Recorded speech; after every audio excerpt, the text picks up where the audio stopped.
Can we all just make sure that we are muted? Afternoon, colleagues, and welcome to this Global Health webinar. I've heard some familiar names coming into the space. For those who don't know me, my name is Michelle Botha. I'm a senior lecturer in the Division of Disability and Rehabilitation Studies. I'll be facilitating our webinar this afternoon. And I'm very pleased to introduce my friend and colleague, Dr. Vic McKinney, who's going to be presenting for us today on the topic of what makes a patient, personal experiences and understanding of disability within everyday health practice.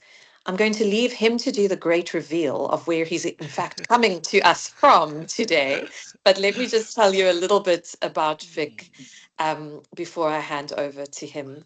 So Vic is currently a postdoctoral fellow with us at the Division of Disability and Rehabilitation Studies, but he has had a career in disability studies research and also in activism, both at grassroots level and further up at parliamentary level.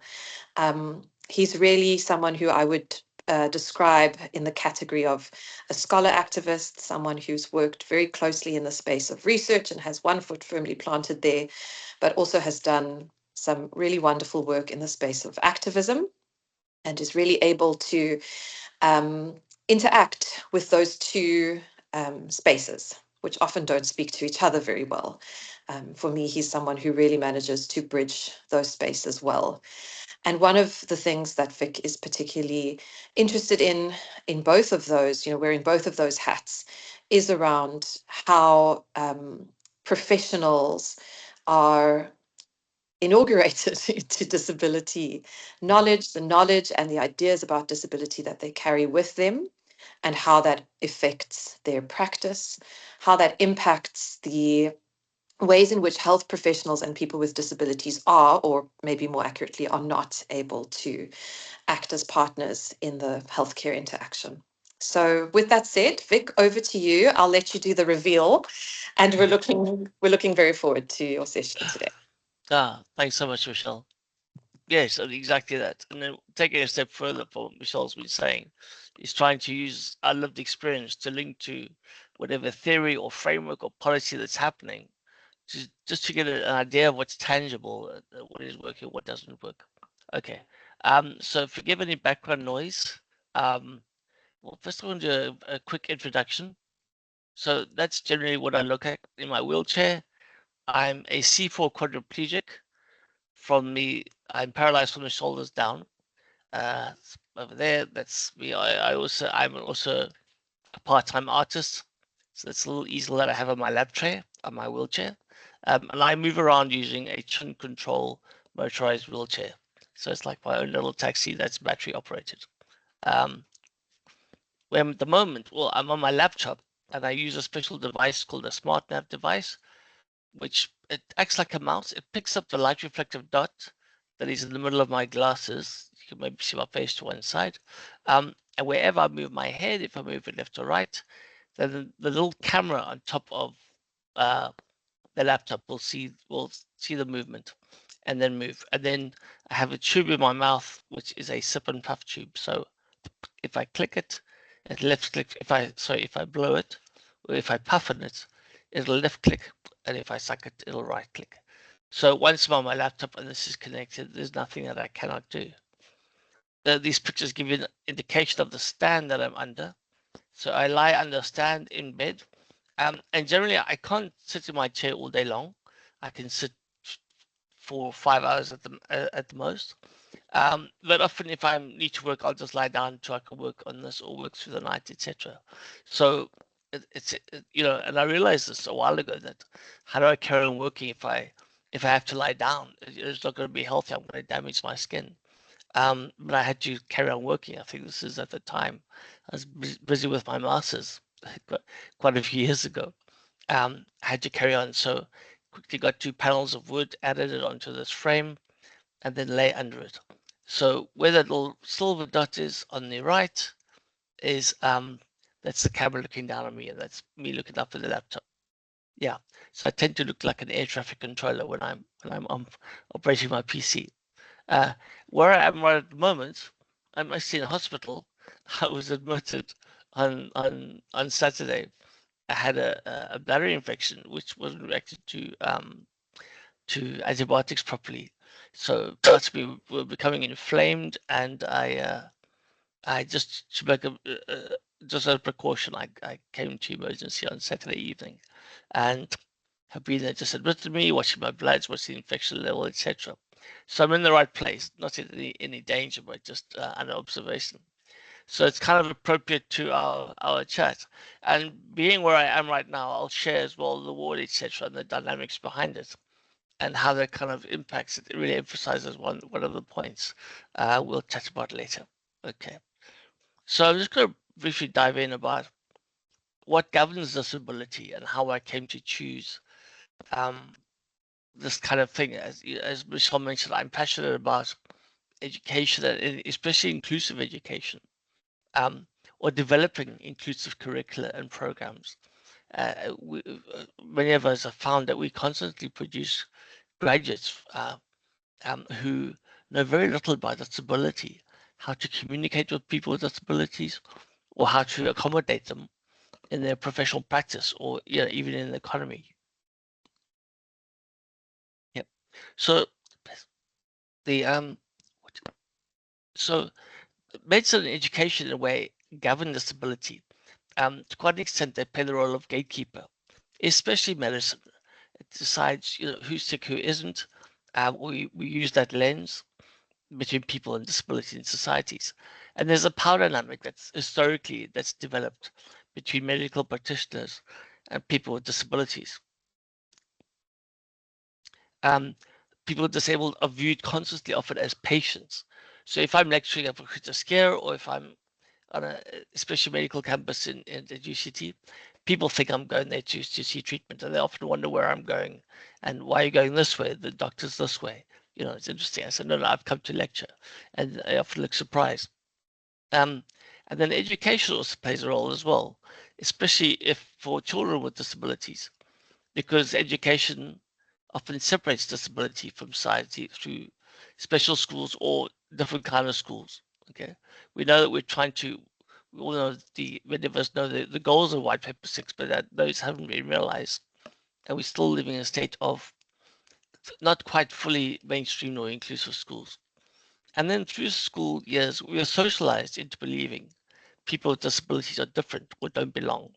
And so this impacts on how we approach the rehabilitation once we come into practice. Okay. Um, I'm going to jump in with a picture. Is that, just as health professionals, we cannot underestimate the impact of the correct or incorrect intervention. So there's two pictures here. The one is a picture of a child almost sliding out of a wheelchair. It's not fitting. It's a child with cerebral palsy. You can see that the bottom half of the child is almost fully off the wheelchair. There's a lap tray. He's just holding his one arm up. He's skew. He's just about hanging in the side. Where on the right-hand side is a child in an appropriate wheelchair buggy, sitting upright. There's a stabilizing foam between his legs. His legs are apart. His feet are on the footrest. His arms on the lap tray. I have just blurred out the faces for privacy reasons, but I have left a big smile on the face, the one on the right, who can sit up properly on a chair and now engage and interact. You cannot teach a child who's falling out of a wheelchair or uncomfortable. And the upshot is this is the same child with proper assessment on the right hand side. So it makes a huge difference before you can engage, and just shows the role, highlights the role of important health delivery, especially in terms of a device like a wheelchair. So I have a very specialized wheelchair, and if it isn't right, I can't sit up. Recently, I use a special cushion called a gel cushion, um, and it costs about 10,000 rand for the cushion alone, but it'll last about 10, 11 years. Um, and that's to help protect my skin, because as a quadriplegic, I tend to be quite bony, and also I don't have good circulation. So I have to have that special kind of cushion to sit on. Um, and one actually split about 2 weeks ago, and I couldn't get out my wheelchair till I got a new one. So lucky I had to get a DHL down from Joburg. Luckily supplies had here because they made in America, and I was setting up in about 3 or 4 days later. But that service isn't always available to everybody.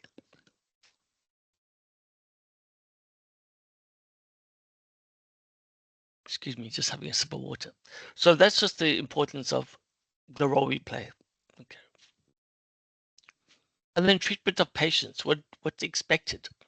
Well, ideally, it's a combination of professional responsibility, empathy, and respect, and ideas to build a trusting relationship that involves mutual understanding, shared decision making, a recognition of the patient's autonomy, respecting their rights, and prioritizing their well-being. And all this happening with effective communication, compassion, and with the promise of confidentiality. Okay. Right. So health and rehabilitation outcomes are generally reliant on the quality of healthcare and access to services. Okay. Also linked to determinants of health, which of course has a range of factors, including these are social, political, economic, environmental, and cultural factors, and then as well as personal factors. You know, we experience these things, and especially when it comes to aspects like intersectionality, where a person's background is from, what education levels, etc., has a huge amount on their ability to access education. And then once they access health, and once they access health, how they make the most of it or maximize it. Okay. So looking back on the recent framework and strategy for disability and rehabilitation services in South Africa from 2015 to 2020, it was developed with input from people with disabilities and rehab professionals and other stakeholders. So that was a step in the right direction. And it promoted CBR in terms of community-based rehabilitation, which of course emphasizes participation, empowerment, and inclusion of people with disabilities in the communities, and inclusion at all level. Okay, it's not just to come along at the end; it's to be included with things, be at the table when decisions are made. In other words, from concept stage.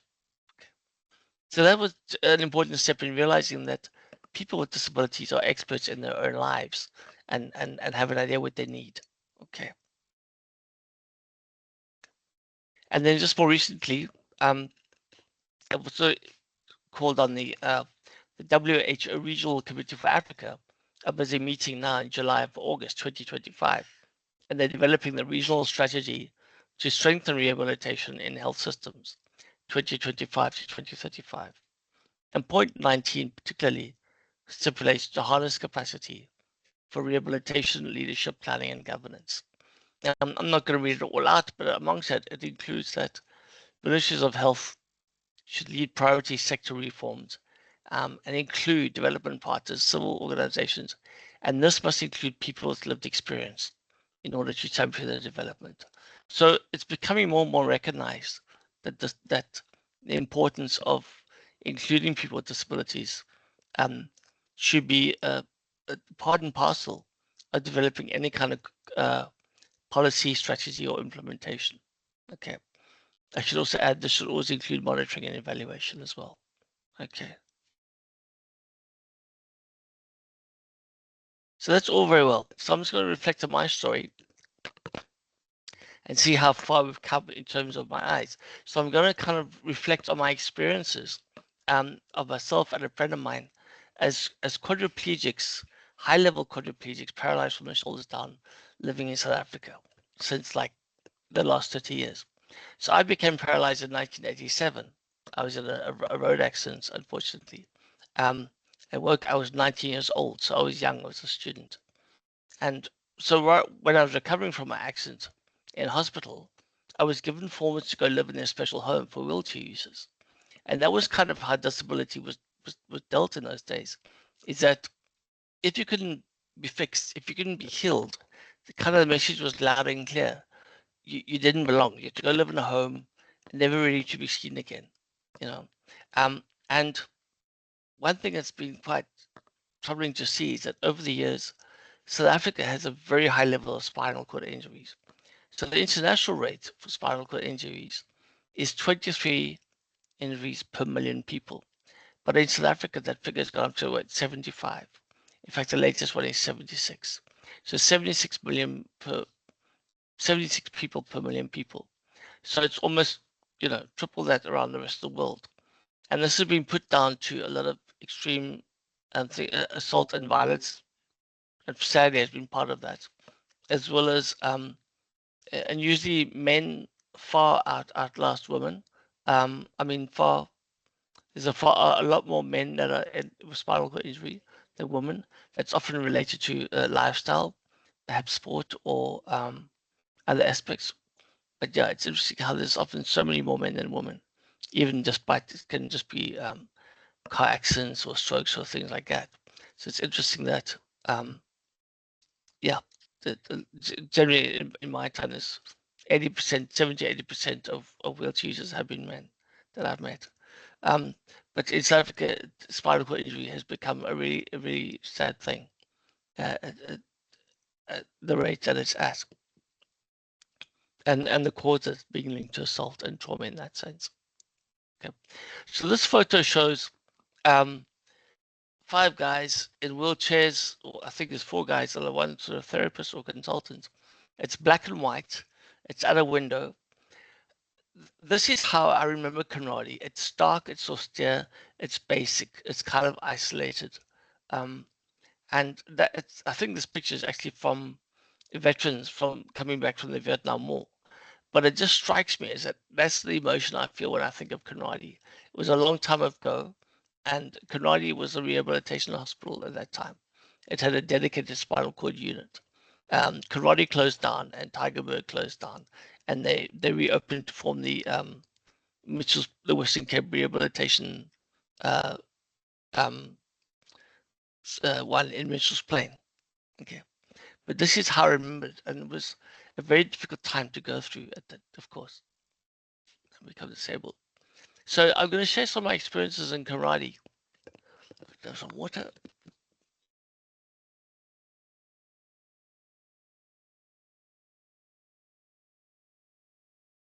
I'll never forget when I was in ICU and I'd been struggling and I could hardly sleep. I was on a breathing machine and we were waiting for some kind of final assessments and for my x-rays to be looked at. It was about 10 days after my accident. And everybody was waiting for an assessment from the top neurosurgeon. And we kept waiting for him, the whole kind of staff waiting for him. And he came through the middle of one night, maybe 10 or 11. And I remember lying there and I couldn't move because my head was still, I had to wear weights on my head for about 12 weeks. So I was lying absolutely still. And the guy came past, the neurosurgeon came past, looked at my chart, didn't look at me at all. Looked at my chart and turned to the sister and said, nothing I can do for him, and walked off. And I remember I felt absolutely shattered and devastated at just this kind of curt remark. Whether he intended like that or don't know, he might well have been tired after a long shift. I don't know. But it was just at that moment, after all that hope was pinned on what he was going to say, etc., to have that kind of, hear that just delivered so impersonally, I guess, was devastating. And I was shattered. I thought, oh, well, that's not going to die. Nothing's going to happen, etc.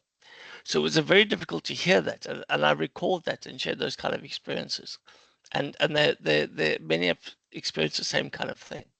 And at that time, it was very much a medical model within the hospital where I had to go through rehab, a very top-down approach. And, and even in general, spinal cord injury patients were not regarded anymore as active members of society. As I mentioned, I was given forms to go live in a home that I would not be seen because if you couldn't be fixed or healed. It was that shameful. That only really changed when the ICF came about in 2001, which for the first time kind of included disability on the health spectrum, and recognized disability as a combination of someone's impairment and their environment. Okay, but it was very difficult. I sat in hospital for quite a long time, and I guess looking back, that was one of the positives.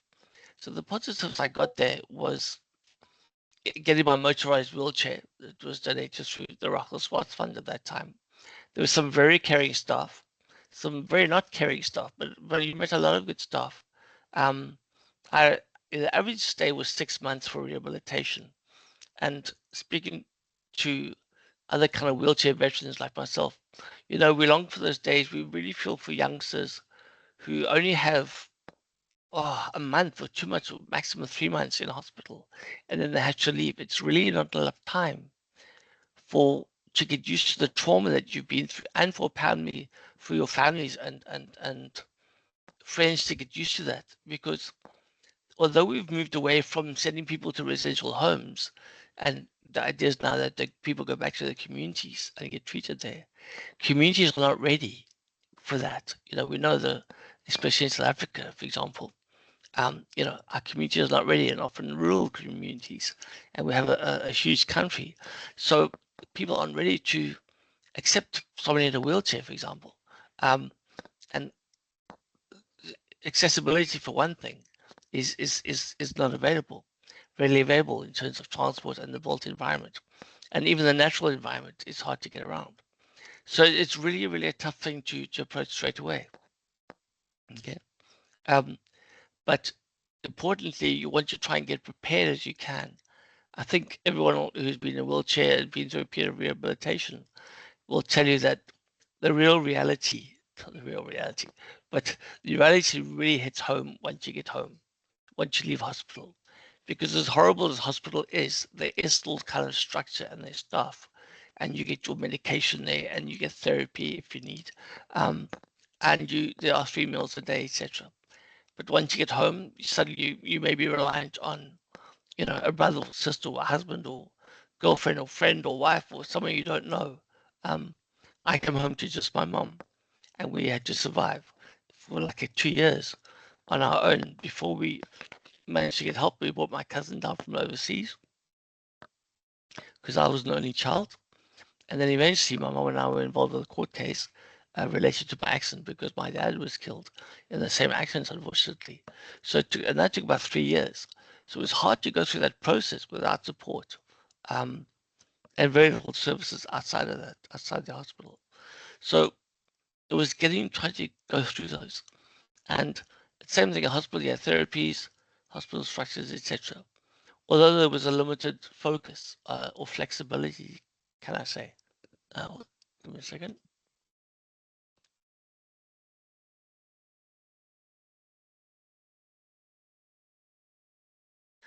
What I found when I was in hospital was generally a period when you were in physiotherapy, and then when you came out of physiotherapy, you went to occupational therapy. So after a while, I had like a head brace. When that came off, I could join occupational therapy. But some of the new OTs didn't know what to do with me because I couldn't do anything. One of the key activities was like wood burning or working with your hands, etc. But I would just sit in my chair and not be able to move my head. Although I did start a bit of with the help of a friend who came through, gave me some pens and I put them in my mouth, and she showed the OTs how to hold the book or the paper, and then I would start to draw so I could start creating some art. And then I would work on a typewriter with a stick in my mouth. Um, and that's the first way of starting to type. So come a long way before voice recognition. And so assistive technology in that sense has been a real freedom and a really important thing to look out for someone with a disability, and see where it can, and in this day and age, there's so much available, but it's about knowing what's going to work, what's appropriate, and having access to that. Okay. So through my karate experience, when I came home, I realized I had two disabilities. The one was my paralysis, and the other one was how people treated me. So just quickly, from a medical and rehab point of view, we used to have a scoliosis clinic. Every 2 years was held at karate, and I remember going back to karate for this, and there was an expert, I think it was Prof. Tutoy, would go around the country just like looking at people's backs, I guess, and seeing how they were doing and doing follow-ups. So he went with the x-rays. So I'll never forget going to one of the halls at karate, one of the prefabs, and there was just rows and rows of benches, like these low benches you'll see like at a kiddie school, what they we used to use in gym. So it's a long, low bench, wooden bench. So apparently I had to be taken out of the wheelchair and I was made to sit on a bench sideways. So my bottom was on the bench. I had to have one leg on each side of the bench. So sitting astride the bench, and then I had to bend forward. So obviously somebody had to help me because I have no muscles. So there were about two people holding me, one to hold my bum so it wouldn't slide off the bench, somebody to hold my legs, and somebody holding my shoulders so I wouldn't just keel over. And then they had to bend my body forward. So the expert could stand behind me and look at the shape of my spine. And I couldn't work out how this was going to help him at all. I think he used the straightness of the seat. So anyway, we got through that process. He said, "You seem okay." 2 years later, this occurred again, and it was the same setup. So fortunately, the next session, I refused to do this. I explained to him, and I got to know him a bit, and I spoke to him. I got to know my body and understand what I needed. And I explained that I don't live my life sitting on a wooden bench, and I understand my body. Says, and the he was he listened, at least listened to what I had to say. I said, I understand. I was at X-rays. I've spoken to another doctor about it. I know my spine goes about 5 mils to the left, and my body pulls this way, and I'll move slightly, which is why I have my trunk supports and a head support. And you could see that I knew what I was talking about, and I could bend forward in my chair and just hang down. Okay. So we spoke about that, and he said, no, no, that's okay. At the time, when the top neurosurgeons at the hospital came past and was perplexed that he was listening to me. And the neurosurgeon looked at Prof. Dutoit and he said, are you going to take a person's word for it? And I said, yes, I know what I need in my life. And I left them arguing because I had to get home. But it was very much that I was excluded from the conversation, although it was my body. I've never kind of forgotten about that. And I remember for many years also being angry at the medical profession in general as to why did they keep me alive if there was no quality of life and no support. I felt I'd been sentenced to a life of isolation and separation. My mom and I were struggling at home. But when I was in the hospital, it was about this whole thing about hope and you can do this and you can become this. And I couldn't see how because it was so difficult. And there was no follow-up session from after the hospital between hope and home. So as I often do, and when I talk about myself, my experiences as being a quadriplegic, I also talk about my friend Randall. So Randall is also a C4 quadriplegic, paralyzed from the neck down, and he became a quad when he fell off a gate at school when he was 9 years old. This would have been in about about 1989. In late 80s. So he lives with his family, which was plain. He relies on the disability grant and the state health system. He went to a special school, and his access to the built environment is very limited. So if you look around the line, in terms of I'm privileged and he's not, he's poor. So I'm a have and he's a have not, to use a blunt term like that. So it's interesting to see how our experiences are similar but also very different, to see what's accessible to him. So it's very important to get Randall's voice through into the community. Okay. So Randall was also at Karande Hospital. At that time, they were still based in the apartheid system, and he was in a separate ward for coloureds. There was a ward.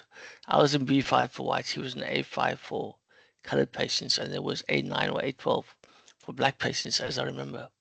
And whereas I got my motorized wheelchair while I was still in rehab at hospital, he didn't get a motorized wheelchair. He only got a stable one, a normal fold-up one. And he didn't get a motorized wheelchair until 5 years later through the Reach for a Dream project through his special school. Vic, you're at half past. Thanks, Michelle. Just so you know. So for 5 years, he couldn't move properly. He wasn't mobile independently. So that will have a huge impact on how you feel. And so in terms of how we felt at dealing with the medical profession, we both went through internalized oppression. So Vic and myself and Randall have both struggled with communicating with doctors over the years. In the beginning, like I said, I lay on this bench and I sat there. If I'd known now what I did then, there's no ways I would have got on that bench straight away. But the second time I stood up for myself, and so I'm not sitting down on that. But there were reasons for this because, we felt I didn't have a voice to question the decisions that I wasn't sure about. I had felt disabled inside, and that and you grow up listening to the man in the white coat, so to speak, as well.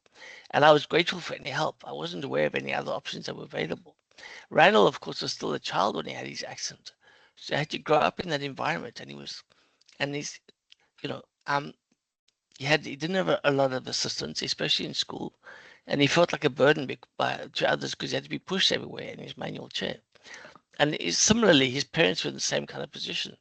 Um, and his parents loved him very much, were great carers, but they were also not educated. I remember his mom and dad, and they couldn't read or write. So they all not always understood what he needed or the permanence of his disability. And it was quite sad to hear Rydell explained how about he went back for some treatment. It was about 6 months later, and his mom asked the doctor when he was going to get better.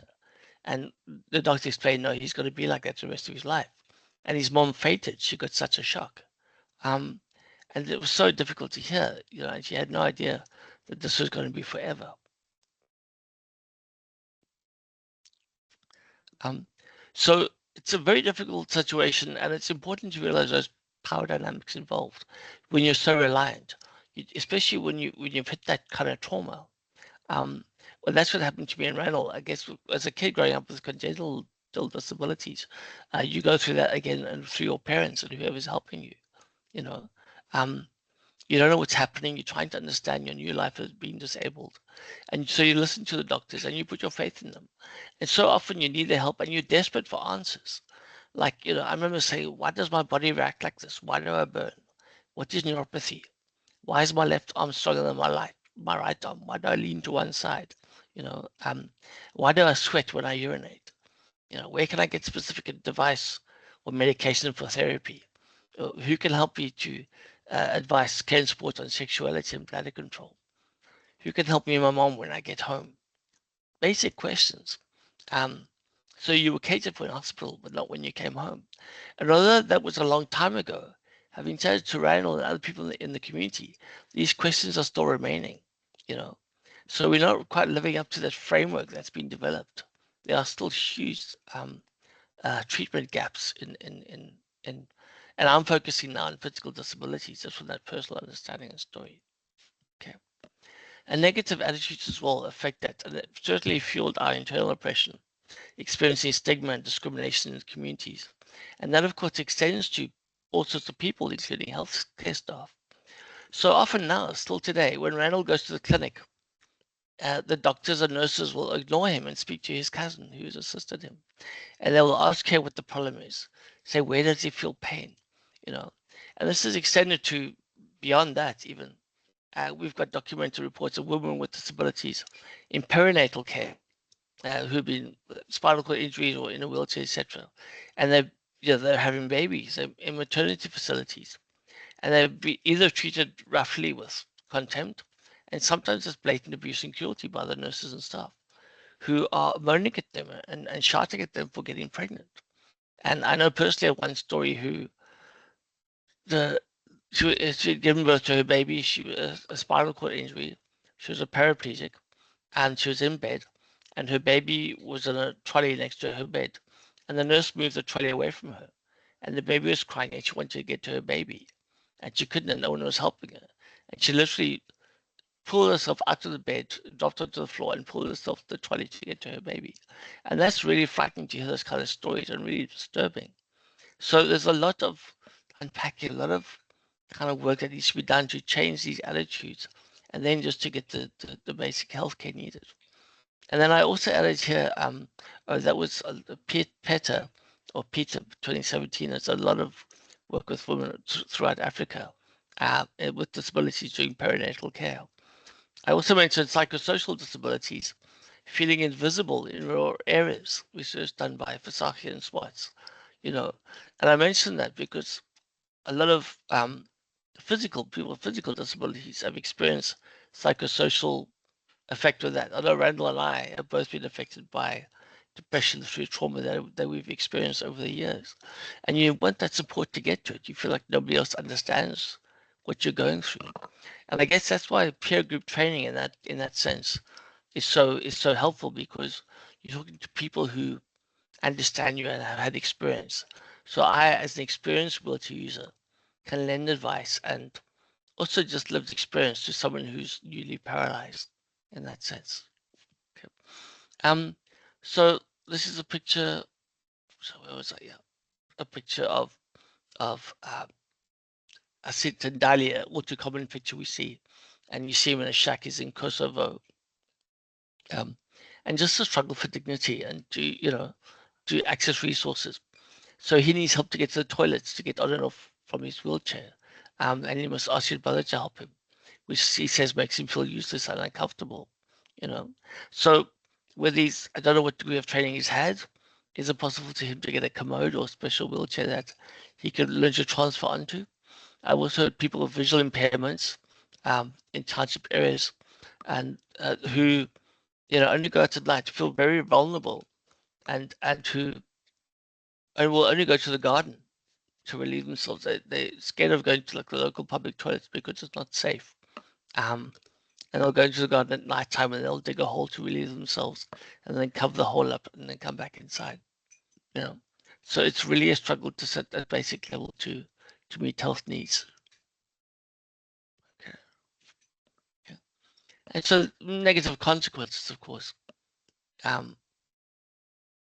is that just from rehab, many rehab programs have their kind of history from the traditional medical model, a charity model, where they've come to do things for people with disabilities and look after them, quote unquote. So while this has helped in some ways, it's made some positive changes. It's also kind of contributed to a dependency model. So it's a mindset of a giver and receiver. Excuse me.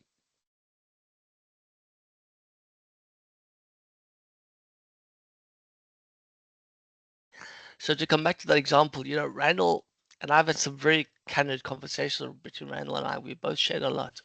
And how he things have happened to him where he wasn't sure, he didn't really like it, but he didn't feel he had a voice to challenge the doctor about what was saying. And his parents didn't do it for him when he was younger. And he says later, he says, because sometimes I get angry with my parents that they didn't challenge more. But of course they didn't know better. And he was young and he didn't feel he was in a position to speak. So it was a very much a silencing of his voice in that sense. Okay. So, empowerment begins to happen when individuals or group of people recognize that they can change their situation. And as we say also in our classes presentation, that learn to communicate is the first step to self-advocacy. Learn to express yourself from that beginning or to be understood. Okay. So it's a process that involves things like awareness and capacity, building, leading to hopefully greater participation, greater decision making, and action for change. Um, and so in that sense, we talk about social capital and the value gained through. So social capital, if you're not familiar with the term, is essentially the value gained through positive connections and relationships between other people. What potential can you gain from those relationships? It's not a tangible asset like money or property. It's more the benefits you can arise from social networks and relationships. I guess crudely you could say about it's not what you know, but who you know. There's that old saying. It's kind of similar to that. So it's about getting access to information or support opportunities and even a sense of community. What benefits could you derive from that? So in a health and rehab context, you could say social connections that provide emotional support, that reduce stress, that promote healthy behaviors. Those an increase in social capital. Access to health-related sources. So a prime example from a wheelchair point of view would be a self-help group or an OPD. We used to say DPOs, now we say OPDs. So organizations of persons with disabilities. Okay. And I just got a quick picture here. This is a group that I helped facilitate in Horsen. Years ago, I was part of an active rehab thing. And Horsen, for some reason, for a tiny village town on the way to Manus, I remember the outpatients guy spoke to me. His name was David. He said, Vic, he says, go to this place. For some reason, there were about 8 wheelchair users in this one little town, which is unusual for just one village, but for some reason, it just ended up happening that way. And I would take hair at home, sometimes at home, for weekends and things like that. Carrot is the one in the picture here. There's a picture of 4 guys in a wheelchair, and 3 of them are in manual wheelchairs, some are older, and then the one tall one and on the right end is in a motorized wheelchair with a chin control. That was Carrot. He was a high-level quad. Unfortunately, when he did go home, it didn't last that long, and he's passed away quite a few years ago. But before that, I'd got this meeting together. This is outside the hall in Horston, and just facilitated a meeting between the guys who were there. And they said, for the first time, they'd all been together. I said, look, if you want to, I can help you try to put a group together. I'm not going to take credit for it. If you guys must want to do it and you can drive that, we can just help you provide information. And they were keen, and they got together and they took it from strength to strength. So this next slide, they became part of the Overberg Wheelchair Association, which is huge. And that whole Overberg area kind of developed itself, obviously with help from OTs and local organizations, but really did well. And they got like a garden that encouraged livelihood, entrepreneurship, business. And speaking to Norette, who was a social worker, she said, I know these guys.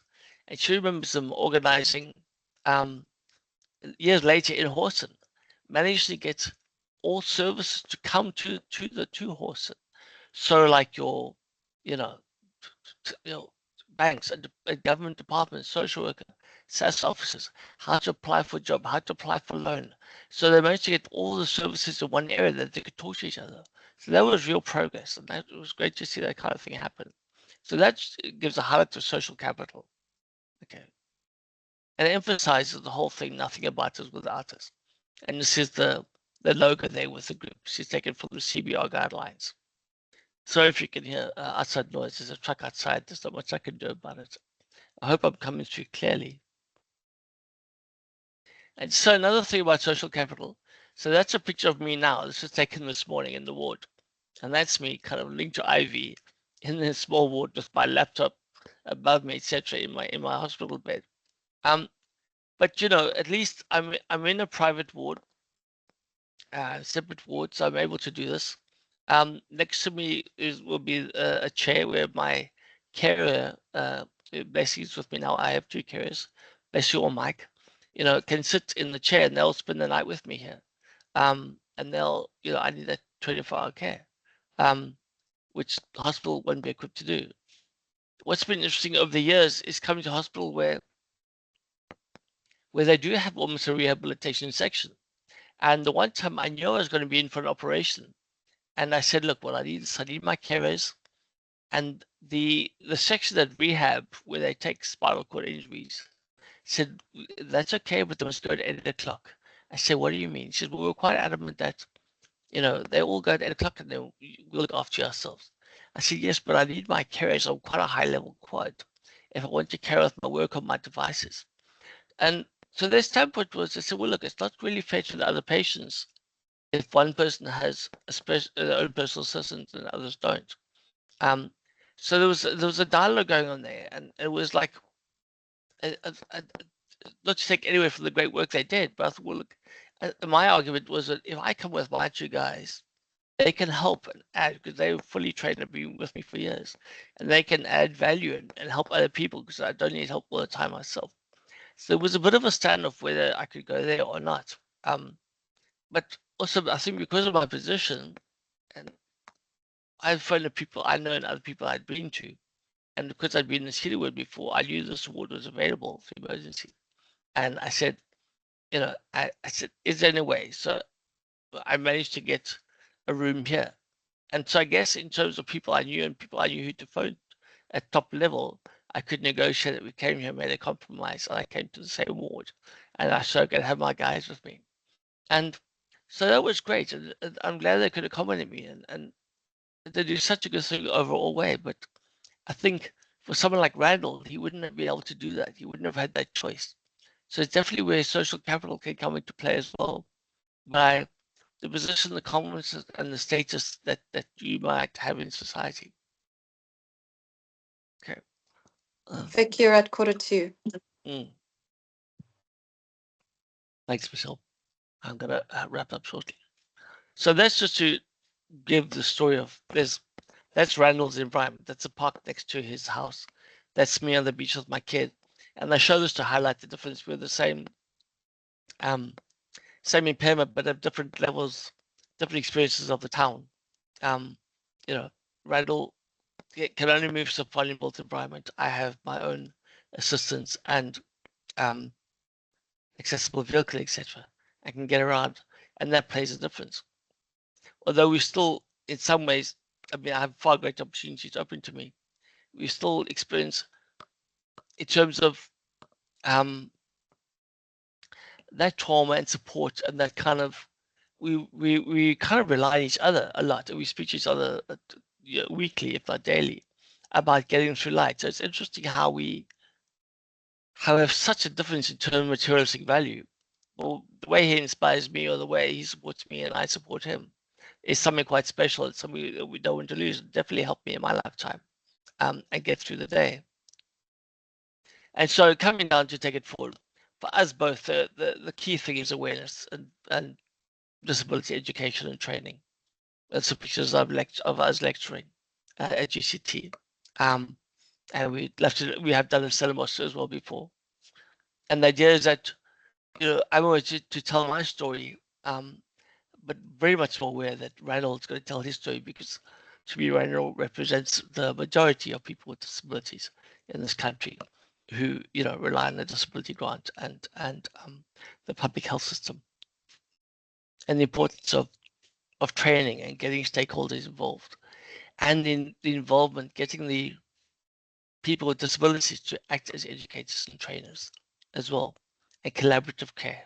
Okay, I'll just end off again with that picture that of the same child in different wheelchairs, and the importance of the right intervention, and including people with disabilities and or their families to give that right support.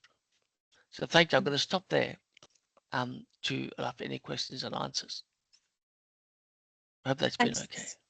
Thanks so much, Vic. That was great, as always. And what I love when I listen to you speak is the way in which you do think about intersections of where people are positioned and what that means they have access to. And what you said towards the end about social capital and the social capital that you might have access to, but that others may not have access to when dealing particularly with healthcare. And yeah, I just think that it is so apt that you have come to us from the hospital today, where you are actually in that position of having to negotiate these relationships and those power dynamics. So thank you for sharing all of these reflections with us. We do have some time for discussion. For those who are not aware, I'm severely visually impaired, so I'm using a screen reader on my phone, which means I can manage hands going up, but it is always a bit easier if you would just prefer to unmute yourself and ask your question or make your comment. I'll also have a quick look to see if there's anything in the chat. But yeah, please go ahead if anyone has a question or a comment for Vic.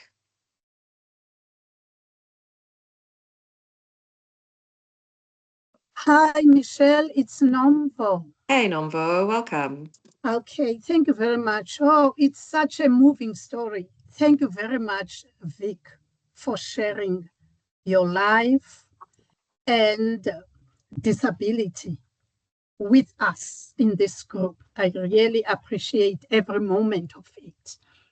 What I would like to ask from Vic is, okay, Vic went through all this.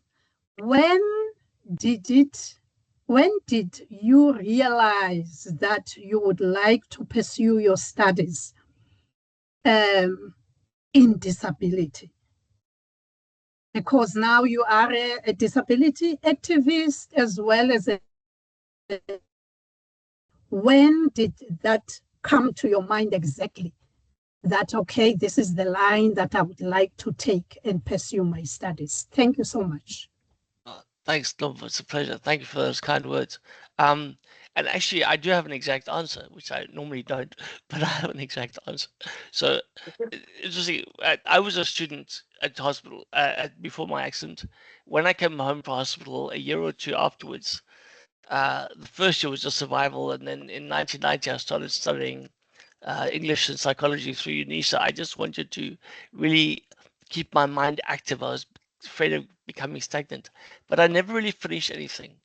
But the real clincher for me was in 2003, and I regretted not studying earlier. My 20s and 30s, I was very much a lost soul. I didn't have imagine a future myself. I had rejected life, and I wish I'd studied more young, and I thought I was losing that. Um, but in 2003, the MPhil in disability studies was starting, and I think Teresa got a hold of me or some other contact from Florenza at UCT and said, Vic, come, and I've known Teresa from earlier from working in the field in community development projects in Philippi, etc.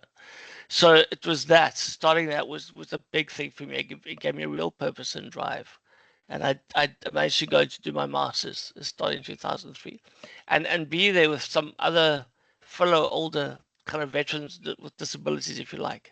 And the idea was for us to take our lived experience and use that in the academy to inform and to teach and to share. So but I learned a great deal, which is very important. And as soon as I finished my master's, I went to do my PhD straight away. I thought it was important. So it was around 2003. Thank you. Sure. Thanks, Vic. Just a reminder as well, colleagues, that Chanel has put the link in the chat for those who need to register for CPD, so don't forget to do that. Would anyone else like to come in with a question or a comment? You're welcome just to unmute.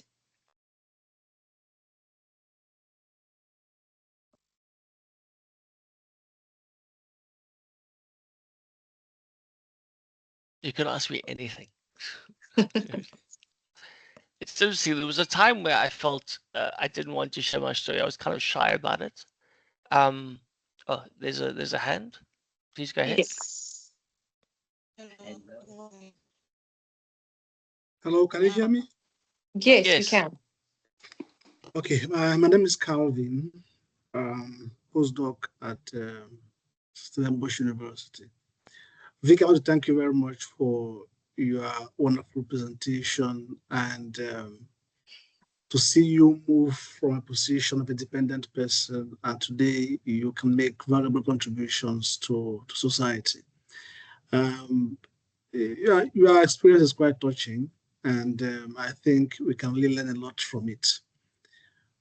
Now, apart from the fact that you felt separated, isolated, discriminated upon, I really want to know what was that thing that was pushing you, telling you, no, you need to do something. You need to come out of this position of dependence. What was that push? That thing that kept telling you, please get out of this, go ahead, do something. What was it? And how do you think it can help us as members of healthcare team today to improve on the health of other people who are dependent or who are disabled? Thank you. It's an excellent question because it did take me a long time, and I think I don't think it's often not one singular thing. I think it's a combination of things. And I really, first of all, the love and support of my mom and close and families, and the fact that my mom looked after me so well. I'll be 38 years in a wheelchair this year, and I've never had a pressure sore. Um, so and that's because of the level of care I've needed, and she started with that. I think it's just having love and support of friends and family. I was lucky with that, and also finding a purpose. So I got involved with like community development projects and disability projects in the early 90s through the UWC rehabilitation program in Mitchell's Plain. And that time it was interesting. I was at New Crossroads and Kailich and Young and Google and Googs and etc. And it was changing time, and it was sometimes quite violent years in terms of taxi wars and different things and power vacuums. But I learned a lot, almost about a different country, having grown up as a little white kid in apartheid. But I think for me, the seed was that even though I rejected life myself, it made me realize being involved with communities that, even if I don't care about my own future, I can really have a positive impact on someone else. And without trying too hard, I could help somebody else in their life. And that kind of started to sow a seed. And then on a personal level, I started to get involved with relationships and get more confident with that. And so there were things that I could have used beforehand, but kind of didn't. There were no real therapies, and I wish they had been that time. Peer group training wasn't so big that time, but I wish I'd got involved with things more. But it's not something you can force. Often people who come out in a wheelchair, when you come out of hospital in a wheelchair, the last thing you want to see is another person in a wheelchair. Although it's good to get together and we encourage the peer group training, sometimes it takes a while for you to get used to your own trauma. I think there's got to be that period of self maybe grieving and working through things before you're ready to share with others. Some people might be different, it depends. But for me, I know it took me a while. I didn't want to see someone else in a wheelchair because it reminded me of the permanence of it. So people said, some of the things nice people said to me was like, here's my number, here I am. If you ever need me, just give me a call. And would just remind me of that every now and then. And I've now done the same with other people. So it's not something you can force, but you can encourage people to talk and to share and say, hey, I saw this guy, and just share your side of the story. You don't have to be disabled to have hardship in your life. Everybody has hardship at some side. So share what you can to try and get the other person to share. But I think it takes time and just support and try, and that's the main thing. And the human connection. Yeah. Yeah. We have one more hand up, and you're welcome to ask your question. I think that will be all we have time for in terms of questions. Do you want to go for it? Yeah. Greetings. I think this is my turn. And Yes. Thank you, Dr. Vic, for the wonderful story. Very touching.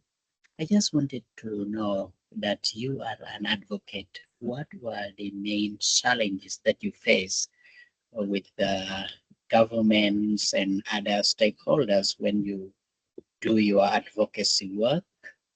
And most probably, how do you overcome some of these challenges? Thank you. Thank you. Good question. One of the biggest problems is accountability and responsibility and political will. So going to government, different things are often done in different departments. There might be policy there, but it's to get one person to take it on and have a budget. And often that doesn't happen. They say, yeah, we're going to do this, in election times or whatever. But when it comes to doing it, maybe the money's not there, the resources aren't there. And they also don't cooperate properly enough with the disability sector. So I think those are key challenges, that no one takes responsibility and disability is passed on to somebody else, and they don't work enough with us. Yeah, I can take some more questions if I'm okay for time. If There you'd is like to. there is another hand, and we can take that question. If colleagues have to step out, don't forget the link for CPD. Is it Ruth whose hand is up? Yes, it's Go yes, for it. it's with here. Yes. One challenge I have is just never knowing what to say. How would you like people to speak to you? How do you want Yes. people to address you? There are people who may approach you feeling sorry for you. What is the best way to approach someone with disability and not make them feel less? Yes, thanks, Ruth. That's such a good question, and it's one that asks a lot. And and as I said, we're socialized to thinking people with disabilities are different, and they're not. So I turn it around and I say, how do you think you'd like to be treated? Just treat me like everybody else. And imagine, Ruth, if you're in a wheelchair tomorrow, how do you think you'd like to be treated? Do you think you'd like to be treated differently or just the same as you are now? And the answer is quite obvious. And it's okay to be human about it. Don't worry about making mistakes. Rather talk to me than don't talk to me. And ask a question if you're not sure. Say, can I help you? Are you doing this? Do you say this? And then the more you get to know people, the more you realize we're all the same. That's a very good question. Thanks. There's a KM. What's the hand up? I don't think there are any more hands. Oh, I see one. Maybe it's old hand. Oh, could that be an It's, old? It Oh, might be my the old fingers. ones again. Okay, cool. Thanks so much, Vic. We're at 1, so we are out of time. But thank you so much for this session.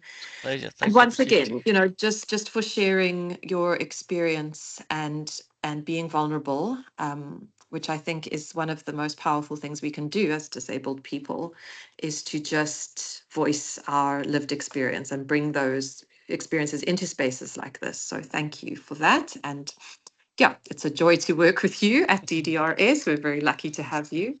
Likewise. Thank you.